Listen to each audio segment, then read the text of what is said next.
দর্শক দেখতে পাচ্ছেন ডক্টর ইউনূস সহ 5 নেতার উপর খুবই ভয়াবহভাবে তাদের গাড়ির উপর আক্রমণ করা হয় এবং তাদের কিন্তু প্রাণ সংকটে এই মুহূর্তে জাতিসংঘের সদর দপ্তরের সামনে খেলা শুরু হয়ে গেছে।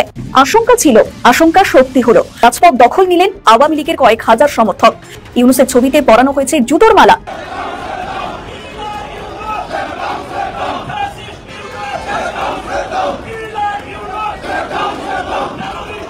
আমরা এই সরকারের বিরুদ্ধে আমরা প্রতিবাদ করব এবং এই সরকারকে একদিন হটাবো। এটাও চাই, আমিই বলছি যে আমি চাই সেটা। এই ক্রিমিনাল সরকার, দুর্নীতিগ্রস্ত একটা সরকার, তারা যে অন্যায়গুলি করছে তারা জানে এই দেশে তাদের থাকার কোনো অধিকার থাকবে না। তাদেরকে দেশ থেকে পালাতে হবে, না হলে জেলে যেতে হবে। দর্শক, নতুন একটা নিউজ আপনাকে স্বাগতম। প্রিয় দর্শক, বাংলাদেশের যে বর্তমান রাজনৈতিক প্রেক্ষাপট এবং যে পরিস্থিতির সৃষ্টি হয়েছে তারই আলোকে আপনাদের সামনে বেশ কয়েকটা গুরুত্বপূর্ণ ভিডিও নিয়ে হাজির হয়েছি, যার কিছুটা অংশ বিশেষ ইতিমধ্যেই ভিডিওর শুরুতেই দেখেছেন। তো দর্শক, ভিডিওর শুরুটা দেখেই কিন্তু বুঝতে পেরেছেন যে আজকের নিউজটা ঠিক কতটা গুরুত্বপূর্ণ এবং ঠিক কোন বিষয়টাকে ইঙ্গিত করছে। তাই বলবো, যারা ভিডিওটি অন করেছেন না টেনের সম্পূর্ণ নিউজটি মনোযোগ সহকারে দেখতে থাকুন, তাহলে আজকের মূল বিষয়টা বুঝতে পারবেন। তো দর্শক, আমি আর বেশি দেরি করব না, চলুন দেখে আসবো আজকে সেই কাঙ্ক্ষিত ভিডিওগুলো।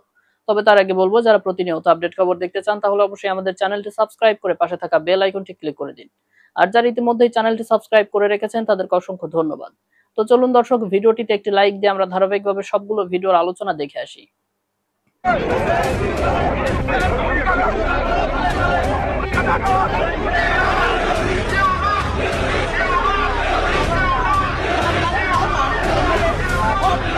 আমরা সেই শিবপুর ইউনূসকে পুরো প্রতিহত করব, জুতা মারবো। এবার যুক্তরাষ্ট্রের নিউ ইয়র্কে ইউনূসের গাড়ি বহরে আওয়ামী লীগের হামলায় ডক্টর ইউনূস সহ গুরুতর আহত মির্জা ফখরুল, বাংলাদেশ জামায়াত ইসলামীর নায়েবে আমির ডাক্তার আব্দুল্লাহ মুহাম্মদ তাহের। আওয়ামী লীগের তাণ্ডবে শেষ রক্ষা আর হলো না। যুক্তরাষ্ট্রে চরম অপমানিত হলেন ডক্টর ইউনূস। জাতিসংঘের 80তম সাধারণ অধিবেশনে যোগ দিতে গেল 21 সেপ্টেম্বর দিবাগত রাতে নিউ ইয়র্কের উদ্দেশ্যে বিএনপি, জামাত, এনসিপি সহ 4 জন প্রতিনিধি নিয়ে রওনা দেন ডক্টর ইউনূস। কিন্তু যুক্তরাষ্ট্রে এসে শেষ রক্ষা আর হলো না তাদের। ডক্টর ইউনূসের গাড়ি বহরে প্রবাসী আওয়ামী লীগের নেতা কর্মীরা পুলিশের বাধা উপেক্ষা করে জয় বাংলা স্লোগানে গাড়িতে ভাঙচুর চালায়। এতে বেশ গুরুতর আহত হন ডক্টর ইউনূস, মির্জা ফখরুল ইসলাম ও বাংলাদেশ জামায়াত ইসলামীর নায়েবে আমির ডাক্তার আব্দুল্লাহ মুহাম্মদ তাহের। এমন একটি কঠিন বাস্তবতা মুখোমুখি হতে হবে তাদের, কল্পনায়ও ভাবেননি তারা।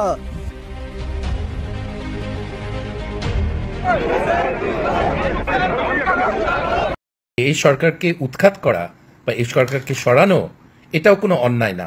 লক্ষ লক্ষ কোটি কোটি মানুষ বাংলাদেশে চায় যে এই সরকার সরে যাক। আমরা এই সরকারের বিরুদ্ধে আমরা প্রতিবাদ করব এবং এই সরকারকে একদিন হটাবো। এটাও চাই, আমিই বলছি। আজকে আমি একটা ঘটনা নিয়ে বলতে চাই যেটা খুবই দুঃখজনক এবং এই সরকারের সময় এই ঘটনা ঘটবে আমি এটা আশা করতে পারিনি। এটা হলো মাসুদ করিমের অ্যারেস্ট। এখন বিনা অপরাধে মানুষকে অ্যারেস্ট করাটা, এটা এই সরকারের কোনো অধিকার নেই। এই সরকারের কোনো অধিকারই নাই। সত্যি কথা বলতে, এটা একটা বিপ্লবী সরকার, জনগণের সরকার। তাদের এই মানুষকে অত্যাচার করার অধিকার নেই। এবং এটা সবচেয়ে আশ্চর্যজনক যে এই সরকারকে উৎখাত করা বা এই সরকারকে সরানো এটাও কোনো অন্যায় না। এটা চাওয়াটা কোনো অন্যায় না। লক্ষ লক্ষ কোটি কোটি মানুষ বাংলাদেশে চায় যে এই সরকার সরে যাক। এই দুর্নীতিগ্রস্ত সরকার, অপদার্থ একটা সরকার, এরা যেন সরে যায়, সবাই এটা চায়। এবং এই সরকার কেন ক্ষমতায় আছে এটাই জনগণের প্রশ্ন এবং যারা এদেরকে ক্ষমতায় রেখেছে তাদেরকে এই প্রশ্নের উত্তর একদিন দিতে হবে যে যেই সরকার এই দেশটাকে ক্ষতি করছে তারা কেন ক্ষমতায় আছে। এখন শেখ হাসিনা এই সরকারের প্রধান সম্বন্ধে যা বলতো সেগুলি নিয়ে আমরা আপত্তি জানিয়েছি এবং যখন অন্যায় কেস করা হয়েছে সেখানেও আমি রাস্তায় দাঁড়িয়েছি, মশাল মিছিল করেছি। কিন্তু এই সরকারের অন্যায়ের বিরুদ্ধে আমি আপত্তি জানাবো এবং আমাদের প্রতিবাদ করার অধিকার কিন্তু চলে যায়নি, এই সরকার নিতে পারবে না। আমরা এই সরকারের বিরুদ্ধে আমরা প্রতিবাদ করব এবং এই সরকারকে একদিন হটাবো। এটাও চাই, আমিই বলছি যে আমি চাই সেটা। তো এটা যদি অন্যায় হয় তাহলে আমার মতো কোটি কোটি মানুষকে অ্যারেস্ট করতে হবে, সেটা তারা পারবে না। কারণ এই ক্রিমিনাল সরকার, দুর্নীতিগ্রস্ত একটা সরকার, তারা যে অন্যায়গুলি করছে তারা জানে এই দেশে তাদের থাকার কোনো অধিকার থাকবে না। তাদেরকে দেশ থেকে পালাতে হবে, না হলে জেলে যেতে হবে। তারা দীপুমণির মতো তারাও জেলে যাবে, হাসিনার মতো দেশ থেকে তারা পালাবে। কিছু মানুষ, তাদেরকে সেই সুযোগ হয়তো দেওয়া হবে। আন্তর্জাতিক কমিউনিটি থেকে তাদের পক্ষে অ্যাপিল আসবে, তারা হয়তো দেশ পালাবার একটা সুযোগ পাবে। কিন্তু তারা যে দেশটাকে ক্ষতি করে গেল এটা কোনোদিন ঠিক হবে না। এবং যেই সুযোগটা ছিল একটা নতুন একটা পৃষ্ঠা উল্টানো বাংলাদেশের ইতিহাসে, একটা সভ্য একটা সরকার দিতে মানুষকে, সেই সুযোগটা আমরা হারিয়েছি এই সরকারের জন্য। Professor Muhammad Yunus, you have a lot to answer for. And if Mr. Masood Karim is not released within 2 days, then there will be protests and the international repercussions will be severe. You will not be in power, and your whole legacy, tarnished legacy, will be remembered. You have made Telenor rich, you have made Grameen Bank rich. Good for you, and you've made yourself rich. But these things are not appreciated by the people of Bangladesh, and your criminal activities will be judged by history one day. আশঙ্কা ছিল, আশঙ্কা সত্যি হলো। Doctor Yunus new ইয়র্কে পা রাখার আগেই রাজপথ দখল নিলেন আওয়ামী লীগের কয়েক হাজার সমর্থক।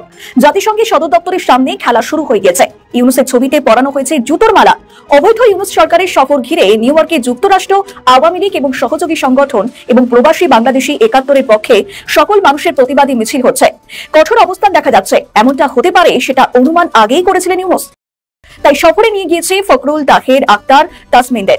যদিও সরকার বার্তা দেওয়ার চেষ্টা করছে এরা ইউনুসের পক্ষেই রয়েছেন। সরকারি প্রতিনিধি দল হিসাবে তার সঙ্গে রয়েছেন 5 নেতা। এরা হলেন বিএনপি মহাসচিব মির্জা ফখরুল ইসলাম আলমগীর, বিএনপি ভারপ্রাপ্ত চেয়ারম্যানের পররাষ্ট্র বিষয়ক উপদেষ্টা হুমায়ুন কবির, জামায়াত ইসলামী নায়েবে আমির সাইদ আব্দুল্লাহ মোহাম্মদ তাহের, জাতীয় নাগরিক পার্টির সদস্য সচিব আক্তার হোসেন, এনসিপি যুগ্ম সদস্য সচিব ডক্টর তাসনিম জারা। জামায়াত নেতা মোহাম্মদ নকিবুর রহমান যুক্তরাষ্ট্র থেকে প্রতিনিধি দলে যোগ দেবেন। ডক্টর ইউনুসকে স্বাগত জানাতে যুক্তরাষ্ট্র, বিএনপি এবং তার সমভাপন্ন দলগুলি ব্যাপক প্রস্তুতি নিয়েছে। একই সময় যুক্তরাষ্ট্র, আওয়ামী লীগ এবং তার সহযোগী সংগঠনগুলো তার বিরুদ্ধে যেখানে ইউনুস সেখানেই প্রতিরোধ শীর্ষক তুমুল বিক্ষোভ কর্মসূচির আয়োজন করেছে। সম্ভাব্য পরিস্থিতির কথা মাথায় রেখে জেএফকে বিমানবন্দরের সম্ভাব্য বড় ধরনের অঘটনের আশঙ্কায় নিরাপত্তা ব্যবস্থা জোরদার করেছে। আর এই কর্মসূচিতে যোগ দিতে California, Florida, Georgia, Michigan, Chicago এবং Boston, Pennsylvania, Virginia, Maryland, New Jersey এবং কানেকটিকাট থেকে একেবারে আওয়ামী লীগের শতাধিক নেতাকর্মী সমর্থকেরা যোগ দিয়েছেন। যুক্তরাষ্ট্র আওয়ামী লীগের সভাপতি ডক্টর সিদ্দিকুর রহমান এবং সাধারণ সম্পাদক সামাদ আজাদ জানিয়েছেন তারা বিভিন্ন ভাগে বিভক্ত হয়ে তাদের প্রতিবাদ কর্মসূচি পালন করবেন। প্রতিবাদ কর্মসূচির অঙ্গ হিসাবে সিদ্ধান্ত নেওয়া হয়েছে ইউনুস যে হোটেলে থাকবেন সেই হোটেলের সামনে প্রতিদিন বিক্ষোভ কর্মসূচি হবে, দেখানো হবে কালো পতাকা। আগামী 26শে সেপ্টেম্বর জাতিসংঘের ভাষণ দেবেন মোহাম্মদ ইউনুস। ভাষণের সময় বাইরে কালো পতাকা দেখানোর সিদ্ধান্ত নেওয়া হয়েছে। আবার বিএনপি ইউনুস এবং তার সফর সঙ্গীদের অভ্যর্থনা জানানোর পরিকল্পনা নিয়েছে এবং পাল্টাপাল্টি কর্মসূচির কারণ নিউ ইয়র্কে বাংলাদেশ কমিউনিটিতে এক ধরনের থমথমে পরিবেশ তৈরি হয়েছে। নিউ ইয়র্কে বাংলাদেশের কনসাল জেনারেল মোহাম্মদ মোজাম্মেল হক বলেন, আমাদের কাছে তথ্য রয়েছে আওয়ামী লীগের কর্মী সমর্থকেরা প্রধান উপদেষ্টার আগমনকে কেন্দ্র করে বিমানবন্দর সহ বিভিন্ন স্থানে বিক্ষোভ দেখাবেন। এই কারণেই স্থানীয় প্রশাসন, নিউ ইয়র্ক পুলিশ এবং মেয়র অফিসের কাছে বাড়তি নিরাপত্তা চেয়ে চিঠি দেওয়া হয়েছে। একইভাবে নিউ ইয়র্কে ফরেন সার্ভিসকে বিষয়টি অবগত করা হয়েছে। আশা করি স্থানীয় কর্তৃপক্ষ সাহায্য করবেন। প্রধান উপদেষ্টা সফর ঘিরে যে কোনো ধরনের অপ্রীতিকর পরিস্থিতি এড়াতে এবার বিএনপি, জামায়াতে আলাদাভাবে অবস্থান করবেন বলে আমাদের জানিয়েছেন। তবে আমরা সতর্ক রয়েছি। প্রধান উপদেষ্টা সিনিয়র সহকারী প্রেস সচিব ফাইজ আহমেদ জানিয়েছেন প্রধান উপদেষ্টা জাতিসংঘের সাধারণ অধিবেশনে যোগ দেবেন, আর সেখানেই তার নিরাপত্তার দায়িত্ব যুক্তরাষ্ট্রের পুলিশ এবং স্থানীয় প্রশাসনে। কোনো ব্যক্তি বা প্রতিষ্ঠান যদি অপ্রীতিকর ঘটনা ঘটানোর চেষ্টা করে তবে তা মোকাবিলা করবে সে দেশের কর্তৃপক্ষ। নিউ ইয়র্কের যুবদল নেতা মাসুদ রানা জানিয়েছেন ডক্টর মোহাম্মদ ইউনুসের সফরকে কেন্দ্র করে আওয়ামী লীগ যাতে কোনো ধরনের অপ্রীতিকর ঘটনা ঘটাতে না পারে তার জন্য আমরা সতর্ক থাকব। New York is on fire. Awami League মাঠে নেমে গেছে, তাদের কর্মসূচি ঘোষণা করেছে। একদম এয়ারপোর্ট থেকে শুরু করে হোটেলের সামনে, জাতিসংঘের সামনে সবখানে আওয়ামী লীগ থাকবে। এবং কিছু ভিডিও ফুটেজ সংগ্রহ করেছি। প্রথমেই দেখেন রোবোটিক রিসেপশনের জন্য কি আয়োজন করেছে যুক্তরাষ্ট্রের আওয়ামী লীগ।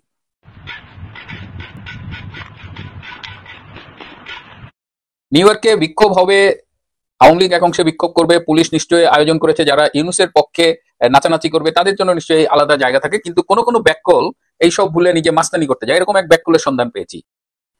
এম রহমান মাসুম, তিনি ওই কয়েকজন ইউটিউবার আছে না, প্যারিসে থাকে, আমেরিকায় থাকে, তাদের লেসপেন্সার বলে আর কি, তাদের চামচার মতো। তো শেখ হাসিনাকে সুযোগ পাইলেই গালাগালি করে, আওয়ামী লীগ সম্পর্কে ধানাই বানাই বলে। তো সে পড়ে গেছিল এই নিউ ইয়র্কে বিক্ষোভরত আওয়ামী লীগের সামনে। আমরা ভিডিওতে দেখি সে খুব ভাব নিছে, তারপরে সে বলতেছে সে পুলিশ ডাকবে। সে যখন পুলিশ ডাকছে তখন আরো একজনও পুলিশ ডেকেছে। তো আলটিমেটলি পুলিশ এসেছে এবং অসংখ্য ভুয়া দনিক হচ্ছে এই রহমান মাসুম, এবং পুলিশের সামনে মাস্তানি করতে গেছে। পরে পুলিশ গাড়িতে প্যাকেট করে পাঠিয়ে দিছে। আমরা ভিডিওতে একটু দেখি।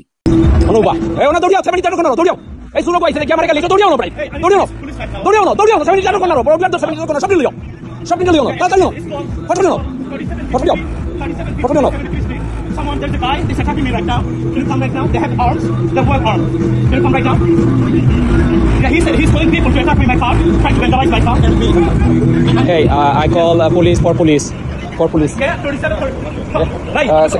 73rd and Broadway. 73rd and Broadway. Yeah, 73rd and Broadway. Quick. Yeah, ওগুলো নিয়ে আসেন, নিয়ে আসেন। তাড়াতাড়ি নিয়ে আসেন। 73rd and Broadway.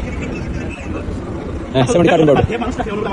73rd and Broadway. Can you call police? Yeah. Yes, 73rd and Broadway. 73rd and Broadway.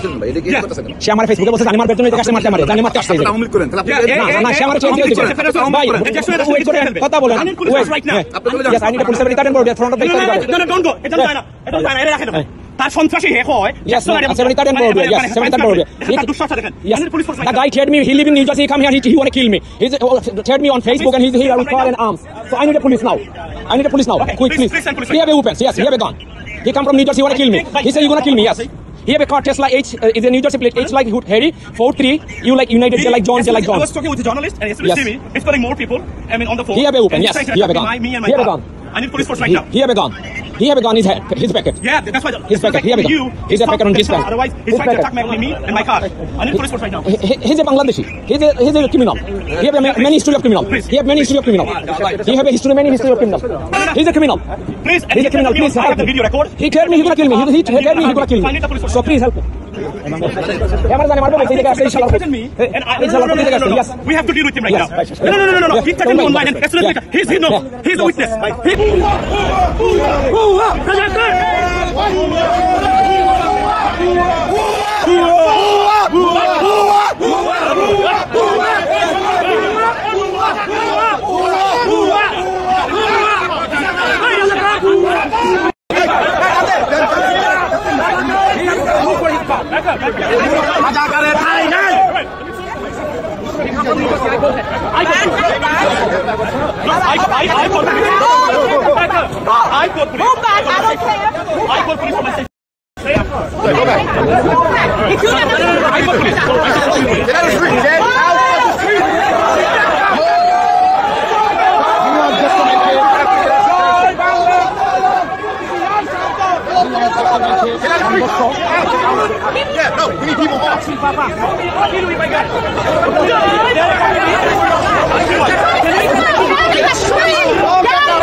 You go on sidewalk. Go on.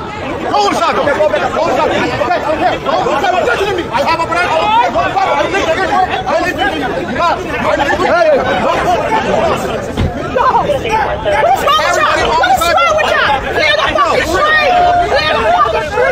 বন্ধুরা এটা একটা স্পেশাল ছোট্ট একটা এপিসোড আমরা জাস্ট একটু ওয়ার্ম আপ এপিসোড বলা যায় আমি আপনাদের নিউ ইয়র্কে কি ঘটছে সেটা নিয়মিতই আপনাদের আপডেট জানাবো দর্শক আমি আশা করছি সবগুলো ভিডিওই আপনি মনোযোগ সহকারে দেখেছেন সেই সাথে দর্শক এই ভিডিওগুলো সম্পর্কিত যদি কোনো তথ্য বা মতামত থাকে তাহলে তো অবশ্যই কমেন্ট করে জানিয়ে দিন এতক্ষণ সাথে থাকার জন্য ধন্যবাদ নিউজটি শেষ করছি এখানেই ফিরছে আগামী ভিডিওতে নতুন কোনো টপিক নিয়ে আল্লাহ হাফেজ